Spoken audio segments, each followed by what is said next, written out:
Welcome to Safe and Sound, sponsored by White Mountain Fire and Life Safety. I am Kirk Webb, your host, and I'm excited for today. On the show we have Tanja Tanner and Lori Schmidt, and some great mentors of mine in the fire public education realm that we do. Tanja, why don't you introduce yourself and a little bit of kind of what's your background on public education? Well, thanks, Kirk. My name is Tanja Tanner. I work for the Goodyear Fire Department, and that is west of Phoenix in the Valley. I've been with the department for 23 years, started as a volunteer, and just kind of worked my way up, and I'm the risk reduction coordinator. Nice. Mm-hmm. And Lori? I am with Scottsdale Fire Department. I'm the public information officer for that. In my role, I also handle all of our community relations and public education programming. So one of the other things that kind of where I met you guys was through the Arizona Fire Burn Educators Association, which is a statewide group.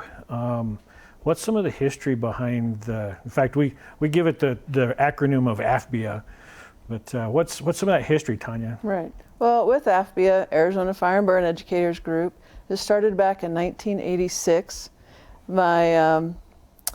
My mentor was Polly Elson, and so this was one of her dreams, and that's her, Carol Gross. There was a group of them outside the state fire marshal's office. So they met in the hallway and said, we really need to come together and form a group for educators. That way our messaging is the same. You know, that's what the whole goal was behind it, is for everyone to be on the same page in the fire service, because you could just imagine all the different acronyms there are and all the messaging that's out there. So back in 1986, like I said, they met out in the hallway, formed this group. Even the fire marshal said, yeah, give it a year. 35 years later, we're still a strong organization, and what our group is about is training other fire and life safety educators, or really just giving them the resources that they need to be successful in their areas. Yeah, and I've been a part of this for a few years now, and it's been fun, because when I first got into it, I actually had a couple of our office staff that had gone to one of the characterization conferences back in, I don't know, it must have been in the late 90s, and all they could talk about was puppets and the clowns and things like that, because there's lots of different avenues of how to present a message. And I know there's a lot of studies been out there about, what's the best way to get a message across.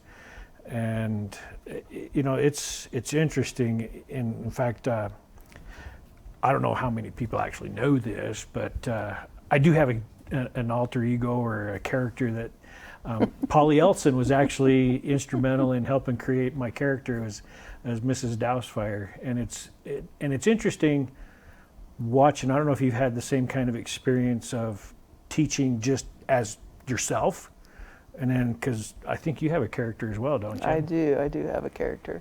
Right, and that's kind of was my starting point in the fire service. Was I came in as a volunteer into a clown puppet troupe that Goodyear Avondale was a part of, and I said, well, let me see what this is about, because I knew, being a part of the Arizona Public Service safety clowns or fire clowns, that I knew that there would be more to it. So went to their first meeting, and then I was hooked. I said, that's what my goal was. That was the reason I was here, is that there was a way to provide a more of a message than just waving in parades. And so my other character is Sweetheart, and Sweetheart really just found her purpose and found that niche, and talk about a career changing that started me in the fire service. And I don't know if it's the same for you, but for me, I do notice some people really latch on to just me as a person and grasp the safety message I'm presenting, and then others, they connect with Mrs. Dousefire, and that humor added in there just makes a great segue into fire prevention, and not just fire, but all avenues of. In fact, Lori, you're president of the Drowning Prevention Coalition of Arizona. Did I get that right? You did. Sweet. So what's some of the things that the DC DPCA. I'll get it right one of these days. But what's some of that you guys do? Well, and it's interesting because the Fire and Burn Educators Association was founded just a few years before the Drowning Prevention Coalition. So these two organizations have been a very strong avenue for people to get resources for safety in this state, which has been fantastic. And then when you talk about the clowning and the puppetry, it's really a tool to get that message out. With the Drowning Prevention Coalition, of course, we're going to focus on water safety and giving people those simple tips to save a life and we hope reduce the risk of drowning. Yeah, because in fact, I think a lot of people have a misunderstanding that you have to have a swimming pool or stuff like that to have a drowning. But like we were talking earlier, a toilet, a 5-gallon bucket, all those different kinds of things. And just because we don't have a whole lot of swimming pools up here on the mountain, there's still that threat. We got lots of lakes and rivers and streams. We've had recent flooding. Right. We've seen some tragic events because of flooding and drowning and things like that.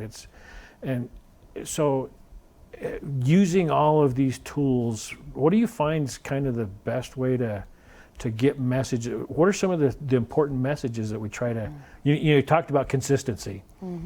What are some of those things that, I know we changed from smoke detectors to smoke alarms. Right. So terminology, is it huge? I think it's the terminology, it's staying current and staying relevant. What is the terms that we need to use, but we also need to spread that through our suppression staff, through the area, through the public, is that they understand what we're talking about. It really is, we're just that tool really to share that message. And if our audiences are children, then we need to talk to their level, and that's kind of how we work our programs and our school programs with what we have in Goodyear is called Fire Pals. So our Fire Pals, there's our avenue is to reach the students, and before social media, that was the way that we wanted our kids to go back to talk to their parents, because Fire Pal Tanja said you need to do this, and then when we have the parents in the grocery aisle or someplace and they see us and they're like, oh, you're Fire Pal Tanja, and I go, yeah, okay, but that was the child insisted, and Fire Pal Tanja said. Or when we do our characterization show, it's like Splash or Sweetheart. It's just another tool. And then they just honed in on their messaging, and we kept it simple for that reason, is to keep the messaging simple where the children can go back and explain it to their parents. Right, all the little catchphrases that we use. Like I use don't hide, go outside when the smoke alarm goes off. Different things like that. Yeah. And I have a similar story. Guy called me up after we talking about how long smoke alarms are good for. There, I almost messed up my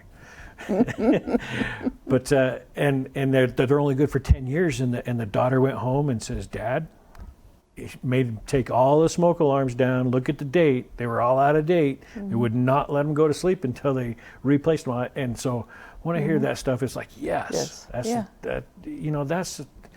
and it's because how easy is it to track what we save? It's tough, isn't it? It is. We see the tragedies, but we have the victories, and those are the things that are hard to track. It's like, yes, we can count the numbers. How many students did we see? What did we say? But it's the behind the scenes is, how do you prove what you're doing? And how do you prove that it works? Well, we know by our call volumes down, but we don't have the youth fire setting, or we don't have the drownings. And so that's the kind of way that we prove that what we're doing is working. And so that's the nice part. Yeah, and and hearing those little tidbits from, like you said, going to the store, see the kids, they recognize you, they wave at you, and they remember what you say. And I'll even ask them questions. I don't know if you guys do that too or not, and as far as being a PIO, I mean, that's a whole nother avenue of getting messages out, because we not only deal with from birth, but all the way to death. And in fact, some of our most vulnerable age groups are the young and the old, right? I know our biggest call volume is slips, trips, and falls. And how do you get messages out as a PIO? Well, thankfully, people will say the internet is dangerous, and I do agree with that, but that's also one of the ways that we get our information out, using platforms just like your show to get information and really give people the tangible things that they can go home and do. You were talking about messaging. With drowning prevention, we use just simple information like the ABCs of drowning prevention. So you're talking about adult supervision, putting barriers to any of those water hazards, making sure that you've taken swimming lessons, wearing the Coast Guard approved life vests, and knowing CPR, and making sure that people understand what kind of CPR there is. So when we have the opportunity, everything is a teachable moment, whether you're in the grocery store in front of a group of people, or taking advantage of the fact that you've got some kind of media's attention on something. Take advantage of that and really get that message out of, here's what you can do to make yourself safer, and we hope reduce that risk of injury in whatever way that might be. So you mean my little floaties, that's not floaties? sufficient? Floaties are toys, and they even say so on them. Yeah. Toys. Yeah. I know, right? And it's interesting because even, I'm not a swimmer, so I stay away from the water for the most part. But in watching other groups like yourself, working with our game and fish up here, and because we got a lot of lakes, rivers, and streams, that all that stuff can happen there. And that's one of the things that, I never really thought about it because I don't go swimming, but how many people really even look at their life preservers and show that it says U.S. Coast Guard approved, and they're looking for that, because that's huge importance, isn't it? Well, and it's interesting too, because we all have this idea of the old 1970s ugly orange life vest that you're gonna, what are you kidding? I'm not gonna go wear that at the lake because that doesn't look cool. It's so awesome that there are very many other opportunities or options for life vests that won't mess up your tan, that will still save your life if you're in a situation. And when a life vest is on your boat and you're in the water struggling, that's not the place where that life vest really should be. So we encourage people to wear them all the time. Swimming in a lake or a river is very different than swimming in a pool. So you need to have that life vest to help you. We fatigue very, very quickly when we're in the water, and we need something to keep us on top. I don't know if you use Stewie the Duck in your water safety teaching, but one of the messages is that life vest keeps you on top of the water while you're learning how to swim. So anytime you're in water above your swimming ability, we want you to wear the life vest. So we hope that people are hearing those things and will turn that on when they go to the grocery store and they see those water wings, or hanging on the thing for 99 cents. I'm like, don't put your child's safety at risk to save a buck. Spend $10 and get the appropriate life vest for them. Right, and our waters up here, even in the summertime, they're still cold, and people can get hypothermia rather quickly. And we've unfortunately seen some tragic events. People have drowned because of that, not wearing their vest. And things like that. Something simple. I see even lots of people, there's vests for their animals. Yes. Yeah, true. So, they take them out on the paddleboarding's getting huge, and they take their little dog with them and see the dog with a vest on. It's like, right on. They're getting the message. Right. Because remember, even though you're up here, your public and your residents, they go to the valley, they go to the swimming pools. The hotel we stayed at had a beautiful swimming pool. And if you don't know how to swim, it's okay to wear that life vest in the pool. I know a lot of parents might not think that, but it's okay for your child to learn and wear the life vest all the time. It's just a needed device. Or, watching, everyone says watch your child, but what we don't really talk about is that adults in Arizona are drowning we have Twice more as deaths. Yeah. More Twice deaths as many deaths per year. And and I know different types of messaging, burn permits. I know it's kind of way off topic, but one of the comments in there, or requirements, is a responsible adult. Sure. And I think that's the same way with any other kind of water activities or whatever the case might be. Because people do like to go out and party or whatever, but we still need to stay safe. And it's in our messaging needs to go to everybody. It's not just going to the schools and things like that. And so it's the variety of things and that's why it's nice to. So when I got involved with AFBIA and being able to see different avenues of presenting messages. In fact, we have a characterization conference in Bullhead every year in January. Other than last year, we unfortunately couldn't do it because of the COVID. But it's so awesome because there's people that show up from Texas, Colorado, Oregon, I mean, California, Utah. I mean, they come from all over to this conference, and being able to see how they do their presentations and learn different things. And because, you know, I know one of the things I learned is like, don't reinvent the wheel. Well, exactly. Yeah, especially at this conference is, you know, we have so many different groups that come, they perform, but they're there to learn still ideas. Why reinvent the wheel? The messaging is the same.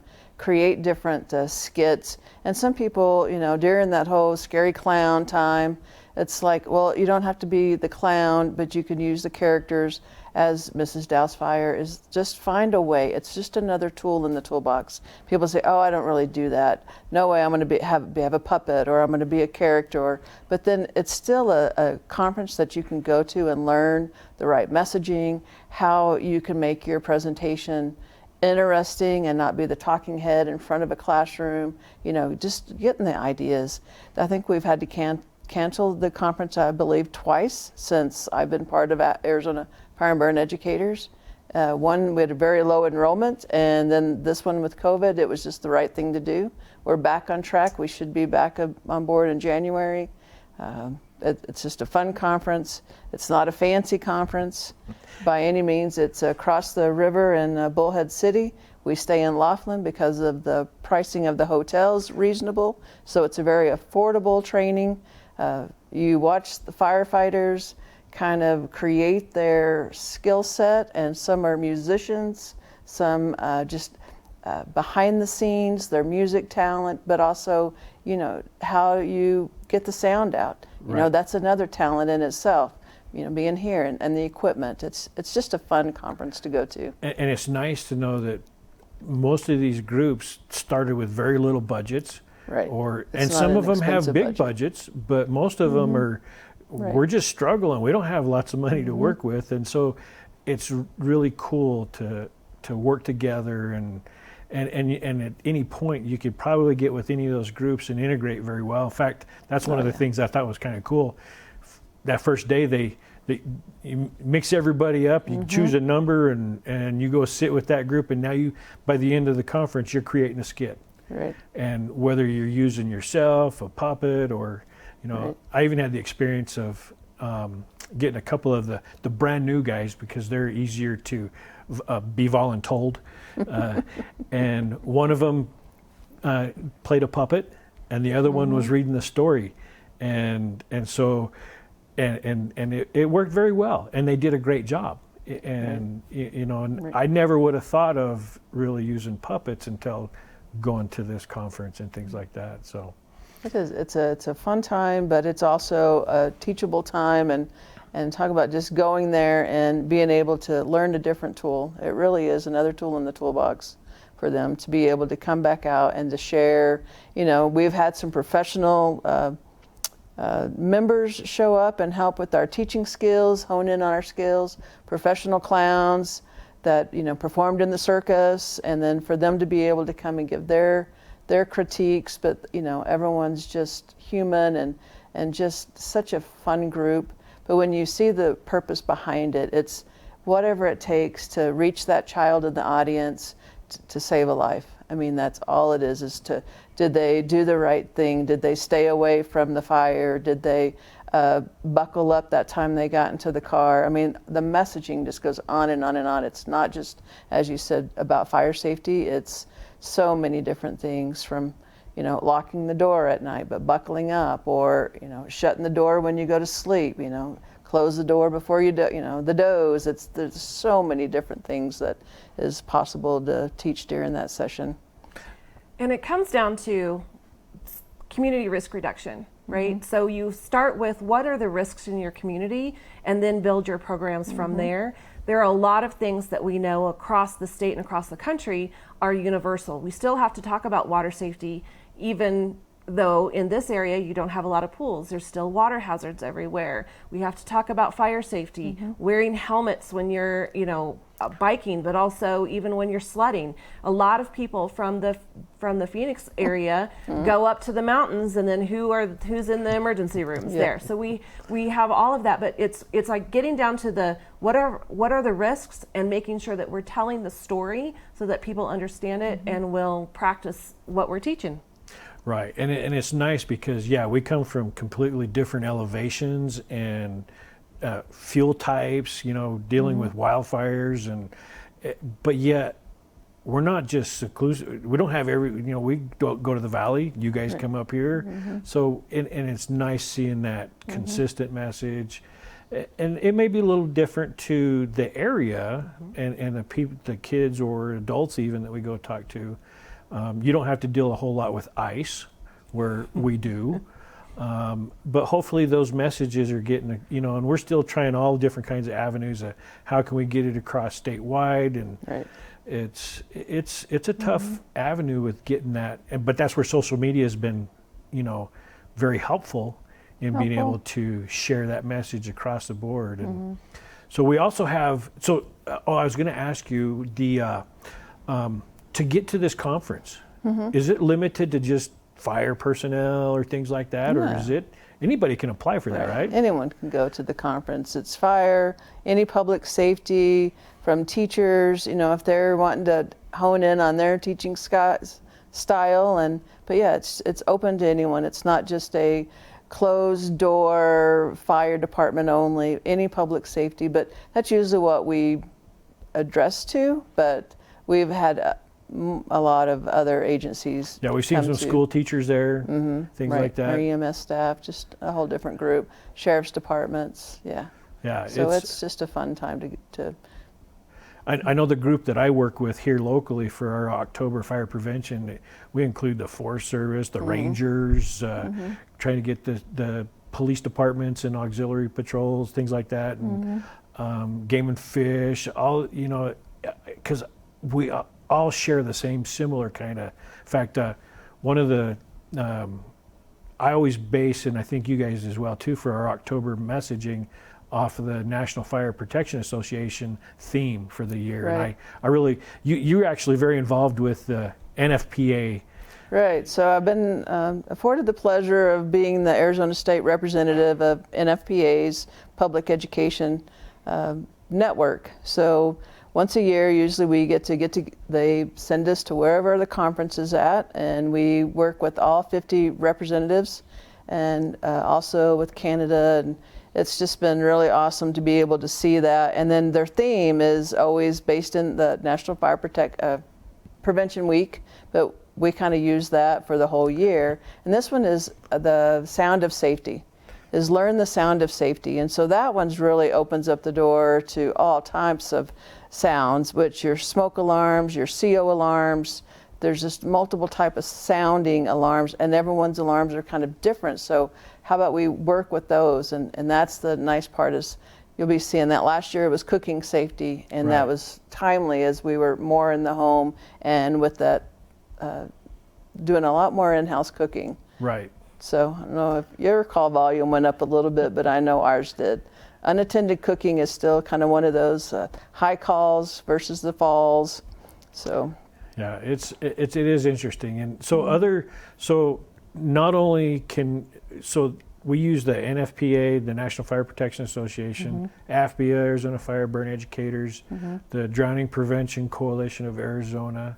Arizona Burn Foundation is another great resource. Great partner. They've Fire Marshals Association. Right. And one of the big things that we participate is the Arizona State Fire School. True. And we teach the basic class there, the Educator 1 class, which it's a lot of fun working with new, and we've had some people that have been doing it for a long time in that initial class. And so it's nice seeing that variety of people, where they come from, their background and everything. Right. But Any last comments before we end our show here? Anything that you'd like to add to that I may have forgotten? Yeah, go ahead, Lori. Well, one of the things, I'm wearing a t-shirt, so you can get one of the State 48 t-shirts from the Drowning Prevention Coalition and support the organization. Both the Arizona Fire and Burn Educators Association and the Drowning Prevention Coalition are nonprofit, so any support that anybody can provide that and get some fun stuff, you can go to our websites. The Drowning Prevention Coalition is preventdrownings.org, and the Fire and Burn Educators is afbea.org. There's so much information on both of these sites, all kinds of resources for both professionals and for families who would like more information. And we hope that people will take that and, again, make their home and their office and the state safer on all of the arenas of injury prevention. And I think too, getting into this is we can't do it ourselves. That's the pub ed. That's their job. That's their job. Well, no, it's everybody's job. So we really are. We're all in this together. We all need to make it a safer place. But take responsibility for your own self and your own safety. But just those aha moments. It's like people don't know what they don't know. So that's really the key. Is somebody might go, oh well, that was a dumb thing, and it's like, no. If they didn't know, they honestly didn't know that the floaties were toys. Right. It's just that our job is just to educate. So, that's it. It's taken me 23 years, and I'm learning every day. So It's always a learning moment, isn't if it? you don't learn every day. Well, thank you, Tanya, Oh, you're Lori. welcome. It's been a pleasure having you here, and thank you for watching Safe and Sound, and we'll see you next month.